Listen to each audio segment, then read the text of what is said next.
presented by Saddam Gurukpuriya.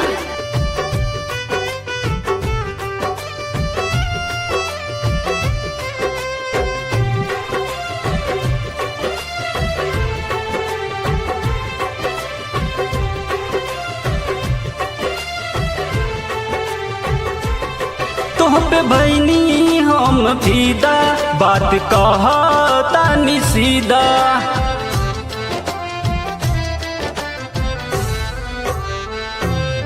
तोहपे भैनी हम फीदा, बात कहता सीधा। जैसे बोले ले कोयलिया वो सही बावे तोहर बोलिया। जैसे बोले ले कोयलिया वो सही बावे तोहर बोलिया। बन जा दिल के रानी ऐसे ना सवाल करहो। बन जा दिल के रानी ऐसे ना सवाल करहो। तोहरा संगे जिए मारे के करार हो गईल। तोहरा संगे जिए मारे के करार हो गईल। ए जान हो सचहू में प्यार हो गईल। ए जान हो सचहू में प्यार हो गईल। Presented by Saddam Gurukpuriya. ए जान हो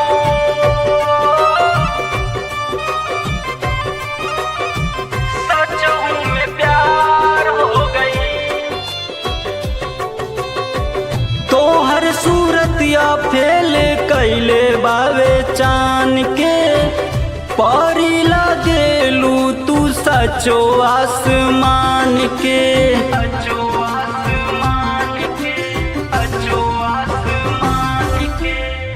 तोहर सूरतिया फेल कैले बावे चान के।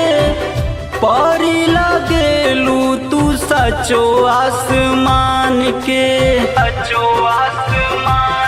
तोहरा संगे जिए मारे के करार हो गईल। तोहरा संगे जिए मारे के करार हो गईल। ए जान हो सचहू में प्यार हो गईल। ए जान हो सचहू में प्यार हो गईल। Presented by Saddam Gurukpuriya.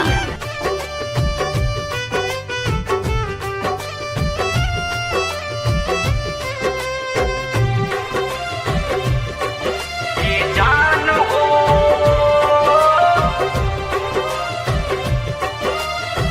सचहू में प्यार हो गई। गुड्डू गोल्डन माला जापे तोहरे नाम के। मन करे मिले आई छत छानी फान के। छत छानी फान के। छत छानी फान के। गुड्डू गोल्डन माला जापे तोहरे नाम के। मन करे मिले आई छत छानी फान के। छत छानी फान के। सदम सुना तोहबे निसार हो गईल। सदम सुना तोहबे निसार हो गईल। ए जान हो सचहू में प्यार हो गईल। ए जान हो सचहू में प्यार हो गई। तोहपे भैनी हम फीदा, बात कहता सीधा। जैसे बोले ले कोयलिया वो सही बावे तोहर बोलिया। जैसे बोले ले कोयलिया वो सही बावे तोहर बोलिया। बन जा दिल के रानी ऐसे ना सवाल करहो। बन जा दिल के रानी ऐसे ना सवाल करहो। तोहरा संगे जिए मारे के करार हो गईल। तोहरा संगे जिए मारे के करार हो गईल। ए जान हो सच हूँ मैं प्यार हो गई, ये जान हो सच हूँ मैं प्यार हो गई। presented by Saddam Gorakhpuriya।